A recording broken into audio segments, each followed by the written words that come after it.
Back east, there was a fight. Big fight. I didn't know how to make it stop. Good people died. I lose people, and then I lose myself. Hey guys, Kiwi here. In this video, I'll be breaking down and analyzing the character Morgan going into the Season 8 finale of The Walking Dead, Season 8, Episode 16, Wrath. With that being said, major warning of spoilers for everything in the show up to Episode 8:15, and let's jump right into this. So, a lot has changed about my perspective of Morgan's future since the beginning of Season 8, as he is quickly turning into one of the most important characters in the Walking Dead universe. Now that Morgan is crossing over into Fear the Walking Dead, we know that he will survive all-out war. This is a huge surprise for many people who thought that he would die off by the end of Season 8, considering that he's lived 2 seasons past his comic book counterpart. Aside from the fact that some people just don't like Morgan after his annoying all life is precious crap in Season 6, comic book Morgan died during No Way Out, so many people figure that he's just been living on borrowed time. Well, first off, we have some new information released in a recent article explaining that apparently it was Lenny James's decision to finalize the choice of Morgan becoming the first crossover character, and good for him. Everyone already knows him on the main show, and by crossing over to Fear, he'll most likely be given more screen time in the new show as one of the main leads. This also greatly extends Morgan's potential life as a character, as everyone was almost certain he was going to die by the end of All Out War, and that's obviously changed. So let's go ahead and look at the one clip that we have of Morgan from the Season 8 finale.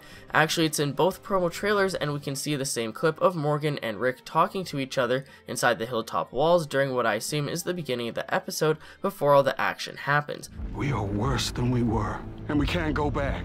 So let's just finish this. Morgan says that we're worse than we were before, and I'd have to agree with that. This is just another breadcrumb given to us that helps form the larger picture of Morgan pushing himself away from the main group with a corrupted and mentally unstable mindset.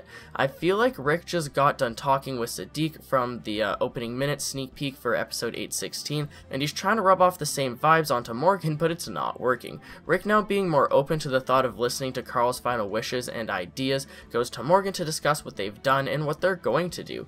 Whether Rick brings up the horrible things that they've done in the war against the Saviors, or if Rick is going to bring up possibly taking a different option and ending the war, at this point in time Morgan seems too far gone, at least until the war is finished. After Morgan says we're worse than we were before, he also says, and we can't go back, so let's just finish this. Morgan is convinced that he's too far gone at this point, and he just wants to get the war over with and done. Although I don't agree with Morgan just wanting to finish it and him being too far gone, I can see how he can think that. I personally believe that there's always time to change what you choose to do, even if it means you need to take the more difficult option. Killing everyone is definitely the easy way out, but they need to be able to live with themselves after. Morgan is a scary warning to Rick of what he may become if he lets his wrath consume him and corrupt him, as Rick knows deep down that he's done some awful things.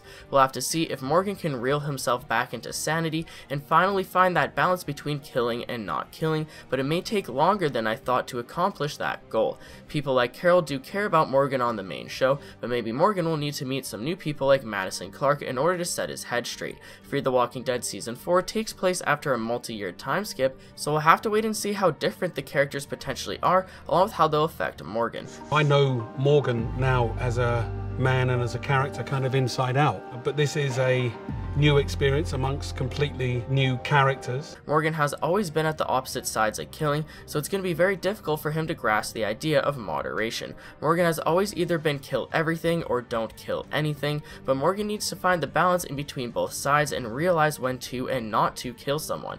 There's a time and a place, but he needs to learn how to train himself to be able to judge a situation properly.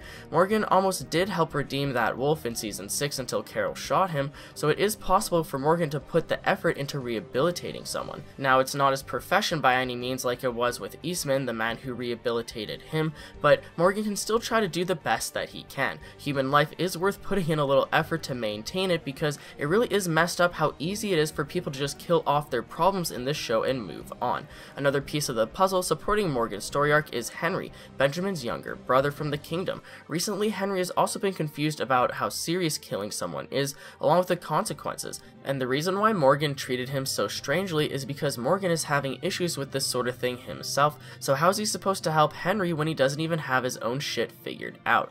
Morgan is having too much of an inner conflict to be able to properly assess Henry's situation, and it's gone to the point that even Carol is seriously worried about him. At first, I originally hoped that Morgan's story arc would come full circle and conclude by the end of Season 8 as he finds the balance that I was talking about, but now it feels like he's just getting built up for Fear the Walking Dead Season 4. I ran. My wife, my son, my friends. That's who I lost before I lost myself. Thought I lost my kids for good, but I found them. And we found this place. You should leave it. But it is not gonna work out how you think. I wanted Morgan to go into Fear Season 4 with a clear head while also being more mature and wise from the war, but it now seems like he'll be taking his mental problems with him into the crossover to potentially be solved there. Apparently the first 2 episodes of Fear Season 4 are just completely crazy, and that's because they really want to get people used to coming back each week. First, they air a crazy Season 4 premiere immediately after The Walking Dead Season 8 ends in order to get people hooked, since all they have to do is keep their TVs on, and then make the second episode of Season 4 seem even more crazy to get more people to come back for that second week of Fear. I'm not too sure how well it'll work, but I'm hopeful that this Fear reboot is successful in the eyes of the Walking Dead fandom. I lose people, and then I lose myself. I didn't know how to make it stop. One of the big things that we're doing is Morgan Jones from The Walking Dead is going to be crossing paths with the characters from Fear the Walking Dead. I don't know anybody here.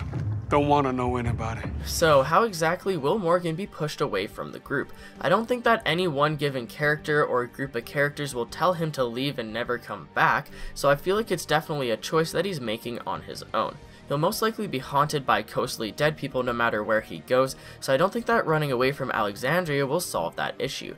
Actually, I wonder if we'll see Morgan have more visions of dead people on Fear the Walking Dead. If we do, I hope that we have Morgan vision the people from the original show, because those are the people that he truly knows. It would be really cool to have Morgan have ghostly visions of other characters from the main show on Fear, because that's just another loophole to get main characters on the crossover. Even if it's just Dead Savior Jared or Gavin, I'll still get a kick out of it. Anyways, will Morgan calmly decide to leave once All Out War is concluded, or will he just run away randomly in the last episode? Morgan will need to journey through Fear the Walking Dead Season 4 in order to hopefully come to some sort of conclusion with his story arc, but what will motivate him to go out and find a new group of people? Let me know what you guys think about all of this, but that's pretty much it for the video, guys. I'd appreciate a like on the video if you've enjoyed anything I've said today, as it really helps me out more than you can imagine. Feel free to subscribe for more Walking Dead content in the near future, and if you'd like to take that extra step in helping support my videos, consider checking out my Patreon as well. There's a bunch of different rewards involving the channel, such as a chance to directly influence the videos being produced, link in the description. And as always, I thank you all so much for watching, and until next time, I'll talk to you guys later. Peace out! Aren't you worried? I'm just gonna...